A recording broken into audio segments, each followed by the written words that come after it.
वाणी भक्ति की 361। मिलन में वियोग कहां? यदि है तो शरीर का। मिलन में वियोग कहां? यदि है तो शरीर का। क्या कह रहे हैं गुरुदेव? हमको क्या समझाना चाह रहे हैं गुरुदेव? इस वाणी को आत्मसात करने के पहले ये हमको समझना होगा कि वियोग क्या है। वियोग ऐसे एक मन की स्थिति है जहां वो भक्त को ईश्वर मिल चुके हैं, उसको अनुभूति हो चुकी है ईश्वर की, लेकिन अब वो दूर हो गया है, अलग हो गया है ईश्वर से। ईश्वर को कहीं समीप नहीं पा रहा है, तभी वो व्याकुल है और तड़प रहा है। ये है वियोग की स्थिति। लेकिन वो रस को चखा है, ईश्वर की अनुभूति का रस को चखा है। तो वो क्या कह रहे हैं कि मिलन में वियोग कहां? अगर वो भक्त मिल चुका है ईश्वर से तो फिर वियोग नहीं होनी चाहिए। तो इसको समझने के लिए ये समझा रहे गुरुदेव इसमें कि आप दो तरह से आप मिल सकते हैं। एक है शरीर से, जिसको हम स्थूल भी कह सकते हैं, और एक है भीतर के अंतर आत्मा से, अंतर मन से हम मिल सकते हैं सूक्ष्म में। और ये अनुभव तो हम कर ही रहे हैं क्षण क्षण। अगर हम कोई एक शहर में बैठे हैं तो भी हम मिलते हैं कोई से जो बहुत दूर है, तो भी हम भीतर से जब हम उससे जुड़ते हैं तो हम मिल ही लेते हैं उनसे, चाहे हम शरीर से वहां पहुंचे चाहे नहीं पहुंचे। तो दो तरह का मिलन है, एक भीतर की और एक बाहर का। गुरुदेव कह रहे हैं मिलन में वियोग का। अगर हम बाहर के मिलन की बात करें तो वियोग हो सकता है, तो वो अलग हो सकता है, दूर हो सकता है, क्योंकि ये शरीर हमेशा रहता है नहीं रहता है। वो इष्ट का, वो प्रभु का, तो हमको लगता है कि वो थे जब तक तो अच्छा लगा, अब वो शरीर नहीं रहा तो वो व्याकुल हो गया। लेकिन भक्ति में, प्यार में और वास्तविक मिलन में तो वो शरीर का भाव है ही नहीं, वो तो भीतर का भाव है। उसका हृदय मिलता है अपने इष्ट के, इष्ट से, इष्ट के हृदय से। उसका भाव एक होता है प्रभु के भावों से। फिर वो शरीर रहे चाहे न रहे, वो ये वियोग की ये जो बेचैनी है वो उसको सहना नहीं पड़ता है। और मेरे ख्याल से इसका बेस्ट उदाहरण है राधा, कि वो कभी भी, उसको वियोग तो हुआ ही नहीं, क्योंकि वो अपने आप को कभी भी कृष्ण से दूर समझी नहीं। दूर तो शरीर से हो सकता है, मन से नहीं। और ये सिर्फ भक्त की या कोई बहुत बड़ी संतों की बात नहीं है, ये हर एक मनुष्य इसका अनुभव कर सकता है। एक है शरीर से मिलना किसी से, तब तो वहीं उपस्थित होना पड़ता है, या फिर एक है मन से मन का मिलना। जरूरी है मन से मन का मिलना, भाव से भाव का मिलना, एक हो जाना। नहीं तो स्थूल में तो शरीर के साथ हम मिलते भी हैं किसी से जो हमारे पास आता है या हम जाते हैं उनके पास, लेकिन अगर भाव नहीं मिलते, अगर हम उनके भीतर में अंतर मन से अगर हम नहीं जुड़े तो वो मिलना निरर्थक है। अंतर मन में क्या है सबके? वो ईश्वर ही बसता है, चाहे कोई भी हो। इसीलिए हृदय से हृदय का मिलना जरूरी है। खास करके भक्ति में एक भक्त जब अपने इष्ट के भावों से मिलता है, एक हो जाता है, तब वो अपने आप को उस गुरु से, उस इष्ट से कभी दूर नहीं पाता अपने आप को, चाहे उसका शरीर हो चाहे नहीं हो, चाहे वो एक ही स्थान पे हो चाहे नहीं हो, वो अपने आप को उस इष्ट से दूर नहीं पाता। ये है भक्ति। जैसे एक चिड़िया को या पक्षी को उड़ने के लिए 2 पंख चाहिए, वो पंखों के सहारे ही वो उड़ती है वो चिड़िया। ऐसे ही एक भक्त अगर उड़ना चाहता है, कौन उड़ता है? जो हल्का है। अगर वो हल्का फुल्का इस संसार में जीना चाहता है, उड़ान भरना चाहता है, ऐसे स्थान पे जाना चाहता है जहां सिर्फ प्रेम है और कोई पोल्यूशन नहीं, कोई गंदगी नहीं, तो उसको भी ये 2 बातें चाहिए, 2 पंख चाहिए। कौन से 2 पंख? एक तो गुरु में निष्ठा और एक भक्ति में निष्ठा। गुरु तो मिल भी जाते हैं, लेकिन अगर भक्ति नहीं हो भीतर तो वो गुरु का मिलना निरर्थक है, क्योंकि वो तो सिर्फ शरीर का मिलना है। ये भक्ति ही वो प्रेम जगाती है, वो प्रकाश देती है भीतर में, वो भाव जगाती है।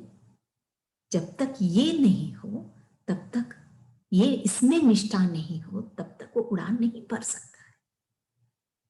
तो एक तो गुरु में निष्ठा, एक भक्ति में निष्ठा। भक्ति में निष्ठा होती है तब हम गुरु में भी वो भाव देख पाते हैं। ये भी कह सकते हैं कि सिर्फ गुरु में ही नहीं, हम हर एक में वो प्रेम और वो भाव देख पाते हैं।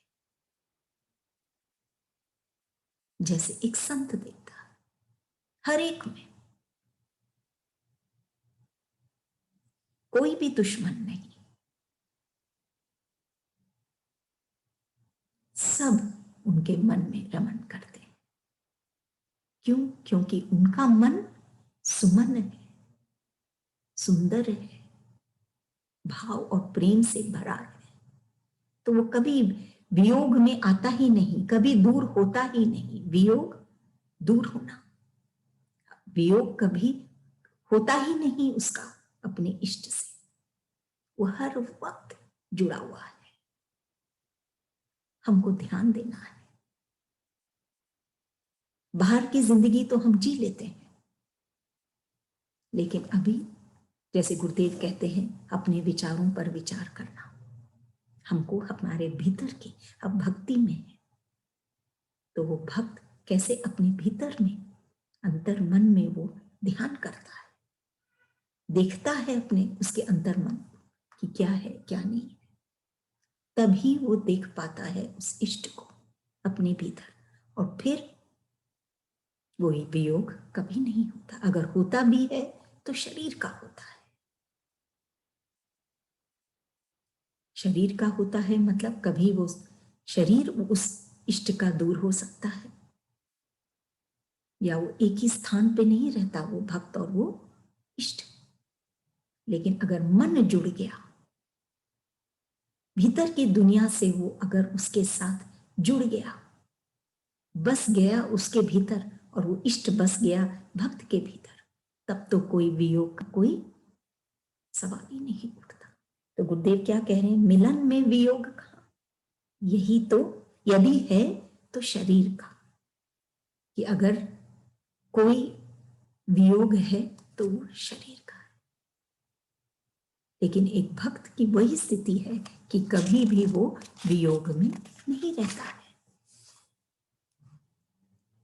और उदाहरण के रूप में राधा प्रथम उदाहरण है कि कृष्ण चले भी गए तो भी वो अपने आप को कृष्ण से दूर नहीं समझे। वो हमेशा उसके भीतर रहते थे। कृष्ण भीतर रहते थे तो उस भक्त को वो एनर्जी, वो शक्ति, वो सत्य की शक्ति, वो प्रेम भाव की शक्ति वो हर वक्त पाता रहता है। और इसीलिए वो कभी बेचैन नहीं होता। अगली वाणी 362, तेरा सहारा फिर कब हारा।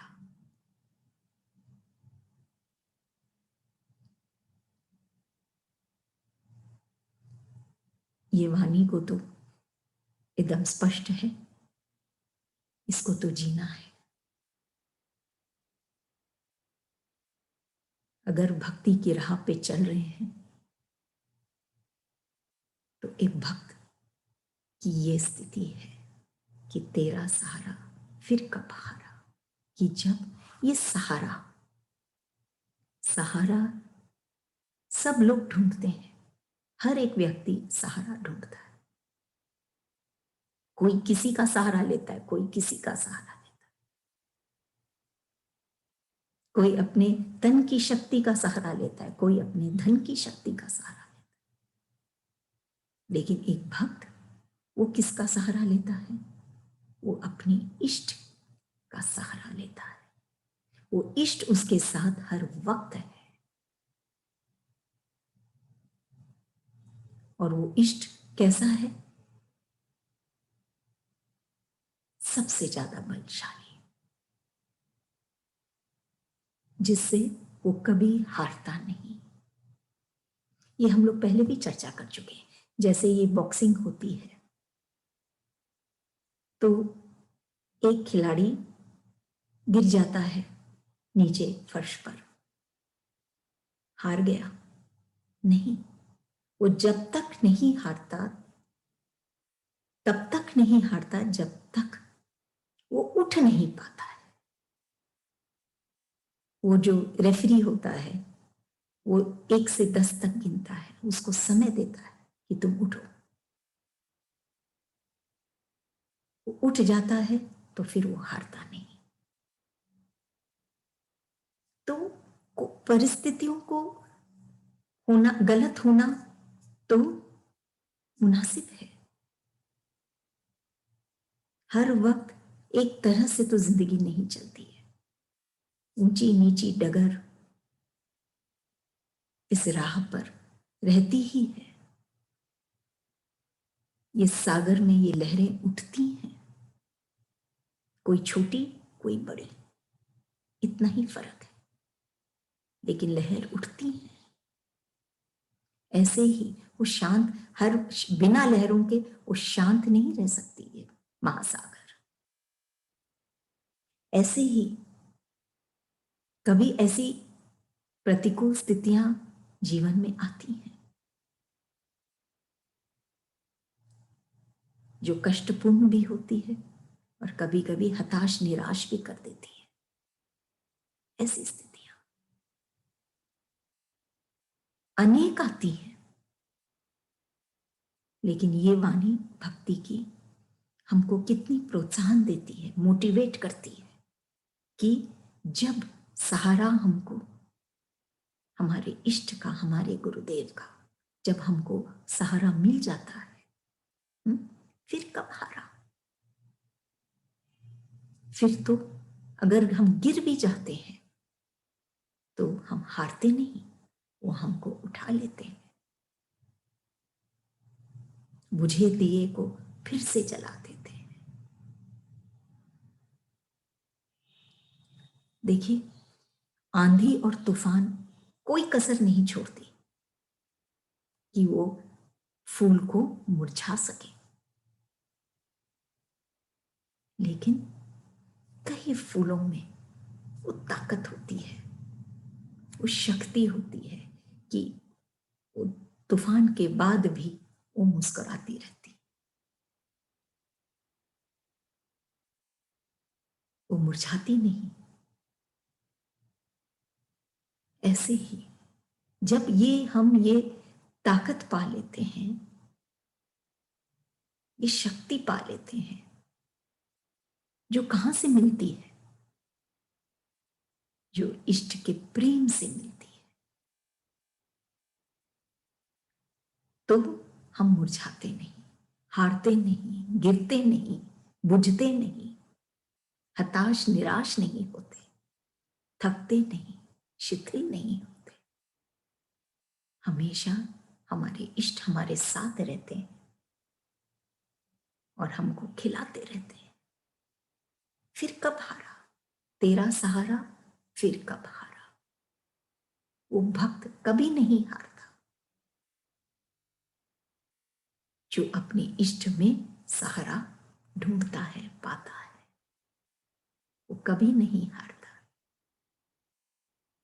नहीं तो संसार में अगर हम रोते हैं और रोते ही रहते हैं, कोई ना कोई बात को लेके, कोई ना कोई विषय को लेके, परिस्थिति को लेके, तो संसार और रुलाती है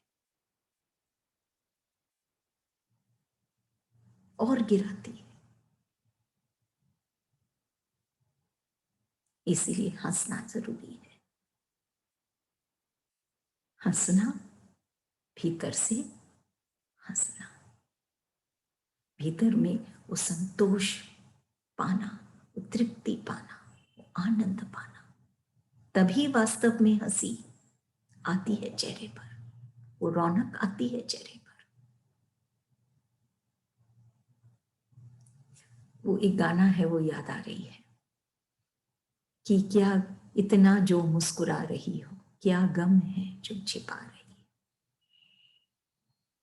अक्सर लोग अपने दुख को छिपाने के लिए ऐसे मुस्कुराते रहते हैं, लेकिन भीतर में एक तूफान रहता है। लेकिन जो इष्ट का सहारा पा लेता है, उसके भीतर में शांति, शांति ही नहीं, शांताकारम का वास होता है। शांताकारम का वास मतलब वो कभी हारता नहीं, क्योंकि ईश्वर अनाद हमेशा थे, है और रहेंगे। और जो इनके साथ जुड़ जाता है वो भी हमेशा अमर हो जाएंगे, हमेशा रहेंगे। हो सकता है उनका शरीर चला जाए, लेकिन उनके भाव, उनके विचार,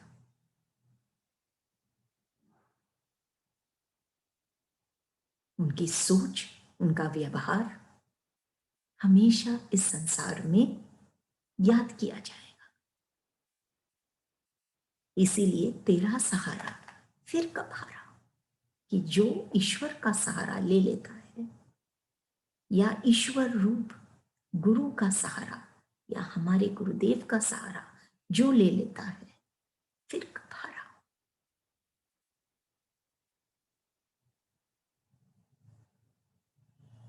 मेरी सुस्ती में भी तू, मेरी मस्ती में भी तू। जब ये भाव हो जाता है, मेरे भीतर भी तू, मेरे बाहर भी तू, उसकी दुनिया तो सिर्फ ईश्वर ही है, इष्ट ही है, तू ही तू है। तब उसको कोई नहीं हरा सकता। इस भाव को जीना है, उसका सहारा लेना है, क्योंकि वो अमर है, वो इष्ट अमर है। इतने सालों बाद भी याद किए जा रहे हैं और सालों तक याद किए जाएंगे। तो उन्हीं में वो शक्ति है कि एक भक्त को अमर कर सके। नहीं तो संसार तो परिवर्तनशील है, आज है कल नहीं। कोई भी परिस्थिति भी ऐसी नहीं है जो हमेशा रहेगी, वो भी बदल जाएगी। तो फिर हार हो सकता है। लेकिन एक ईश्वर है जो हमेशा, उनका सहारा अगर हो जाए, और वो तो सहारा देने के लिए वो तो है ही, खड़े ही है हमारे भीतर, हमारे हृदय में, हमारे चित्त में, वो तो बसते ही है।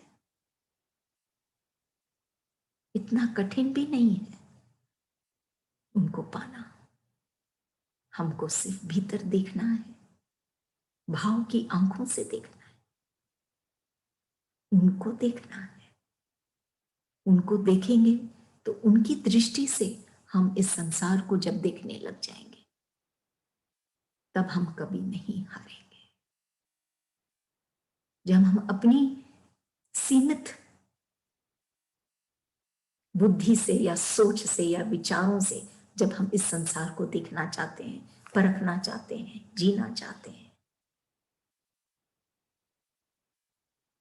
तो बहुत चांस है कि हम वो हार को भी पाएंगे।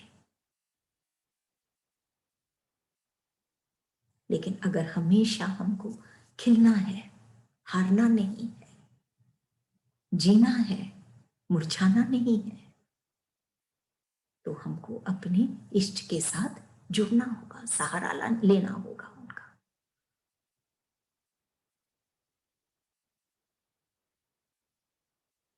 तब जाके हम कभी नहीं हारेंगे। अगली वाणी 363। जय राधे कृष्ण उपासक। कृष्ण ईश्वर भगवान, अगर हमको कृष्ण को पाना है, कृष्ण के अगर हम उपासक हैं, कृष्ण को पाना है, ईश्वर को पाना है, भगवान को पाना है, तो कैसे पाए? कृष्ण का उपासक क्या कहता है? जय राधे। ऐसे तो संसार में सब लोग अपने अपने ढंग से ईश्वर को रिझाना चाहते हैं, मनाना चाहते हैं, पाना चाहते हैं, लेकिन क्या वो पाते हैं वो आनंद जिसमें कृष्ण रहते थे, वो आकर्षण जो कृष्ण में था? युगों से है और कब तक रहेंगे? हमेशा रहेंगे। लेकिन एक राधा है, जब कृष्ण की बात होती है तो राधा का जिक्र अनिवार्य है। एक राधा है जो कृष्ण को सच में, कृष्ण को जानती थी, वो थी कृष्ण की उपासक, वो कृष्ण को पाई थी। क्योंकि राधा क्या है, कौन है? राधा तो वो भाव है।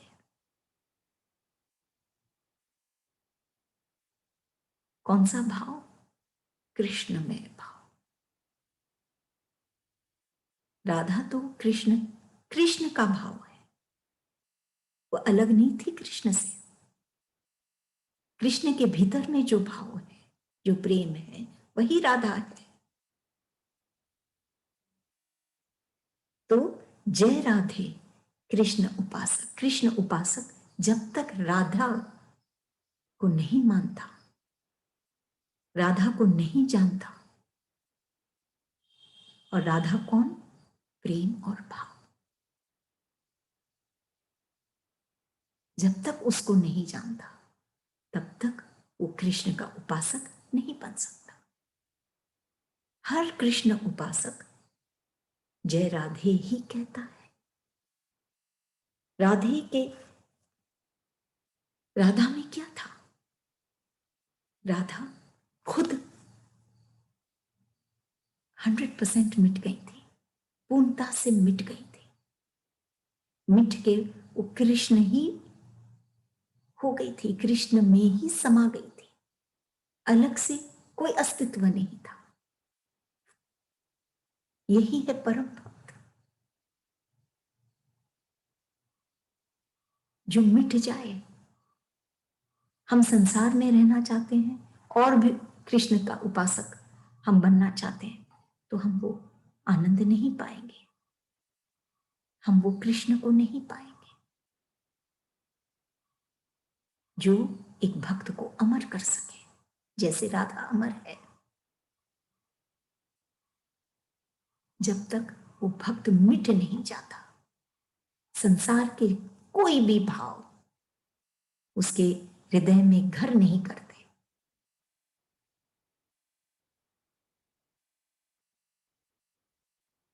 तब तक अगर वो घर करेंगे तो वो कभी भी उपासक नहीं बन सकता।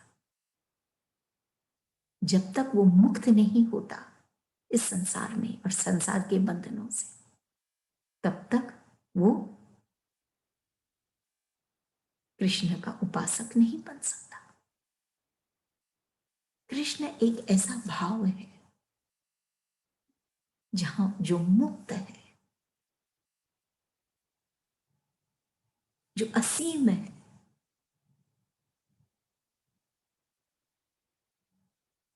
जो गहरा है,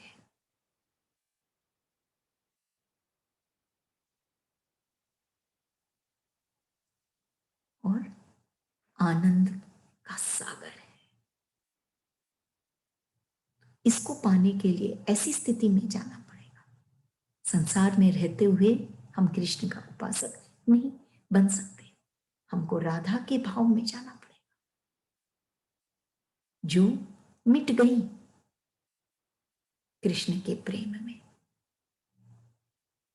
इतनी मिट गई कि वो कृष्ण के साथ ही जुड़ गई। जैसे वो नदी सागर तक पहुंच के फिर क्या होता है, मिट जाती है, सागर ही बन जाती है। जैसे वो नमक या वो चीनी हम जब जल में डालते हैं तो वो घुल जाती है, अलग से उसका अस्तित्व नहीं रहता है। ऐसे जब तक वो भक्त नहीं बनेगा तब तक वो कृष्ण का उपासक नहीं बन सकता। भक्ति की राह पे चल रहा है इसलिए कृष्ण का उपासक बनना चाह रहा है, भक्ति की वाणी है। तो गुरुदेव हमको समझा रहे हैं कि अगर तुमको कृष्ण का उपासक बनना है, ईश्वर से जुड़ना है, मिलना है, तो जय राधे कहना जरूरी है, राधे को जानना जरूरी है कि राधा कौन थी। वो तो एक भाव थी, प्रेम भरी थी राधा, और राधा ही है जो राह दिखा सकती है जो कृष्ण के उपासकों को कि कैसे कृष्ण तक पहुंचना, क्योंकि वही है जो कृष्ण से जुड़ पाई। अगली वाणी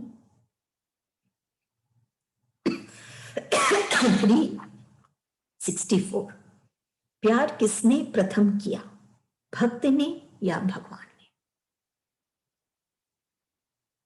क्या कह रहे हैं गुरुदेव इसमें कि प्यार किसने प्रथम किया, भक्त ने या भगवान ने? ये तो वही वाली बात है कि पहले बीज थी या वृक्ष। कॉमनली कहा गया, ये कॉमनली पूछा गया क्वेश्चन, पहले अंडा या चिकन?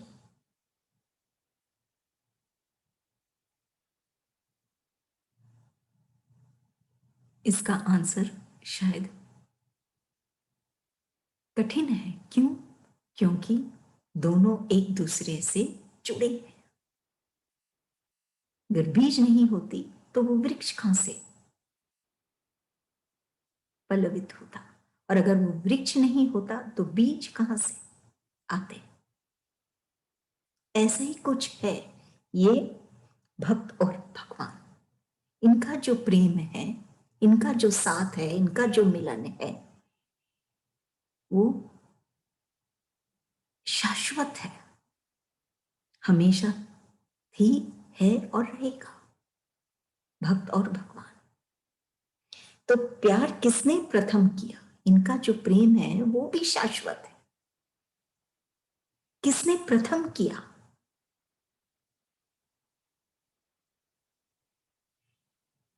भगवान ही प्रेम है।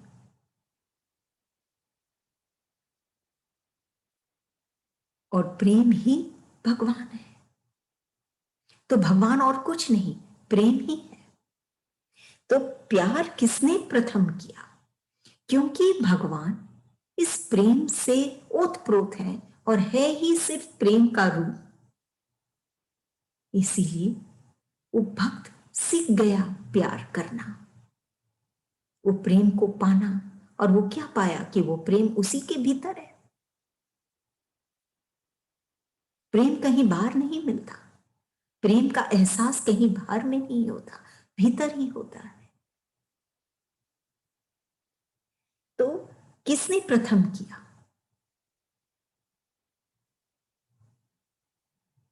ये कहना कठिन है, किसने प्रथम किया। लेकिन ये हम कह सकते हैं कि भगवान प्रेम का ही रूप है। और वो प्रेम का रूप होने के कारण एक भक्त जब मिला ईश्वर से तो वो प्यार करना सीख गया। उस प्रेम को पाके वो प्यार करना सीख गया, वो प्रेमी बन गया। तो वो भगवान को एक भगवान के रूप में संसार में प्रकट किया। भक्त नहीं होता तो भगवान को कौन जानता।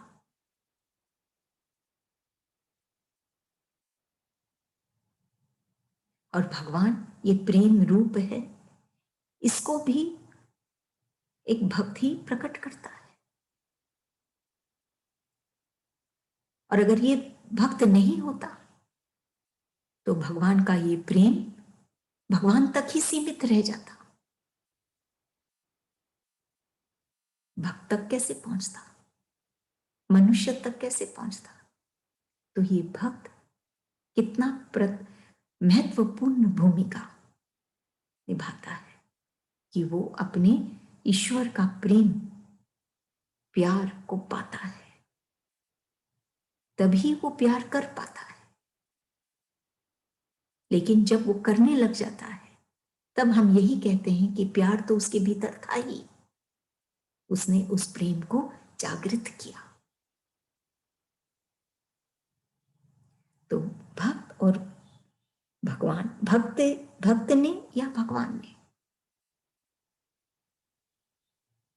दोनों ही प्रेम से भरे हैं।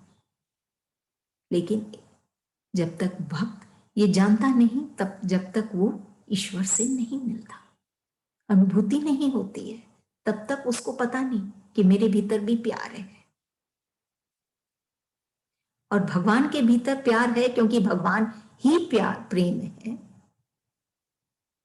वो भी प्रकट नहीं होता जब तक एक भक्त उससे प्यार नहीं करने लग जाता।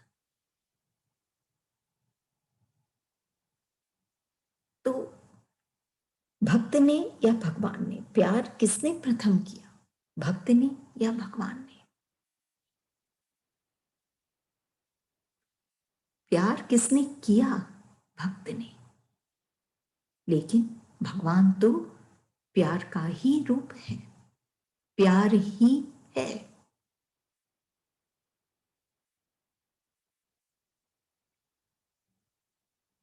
क्योंकि वो प्यार का रूप है इसीलिए भक्त प्यार कर पाया।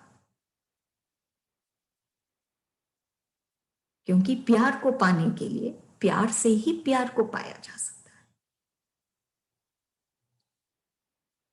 स्थूल में भी अगर हम प्यार चाहते हैं तो जब तक हम प्यार करेंगे नहीं, हम प्यार पाएंगे नहीं।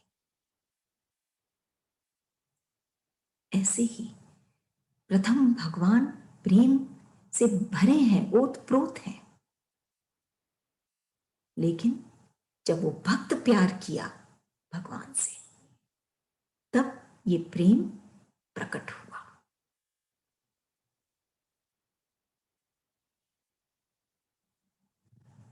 तो प्यार किसने प्रथम किया?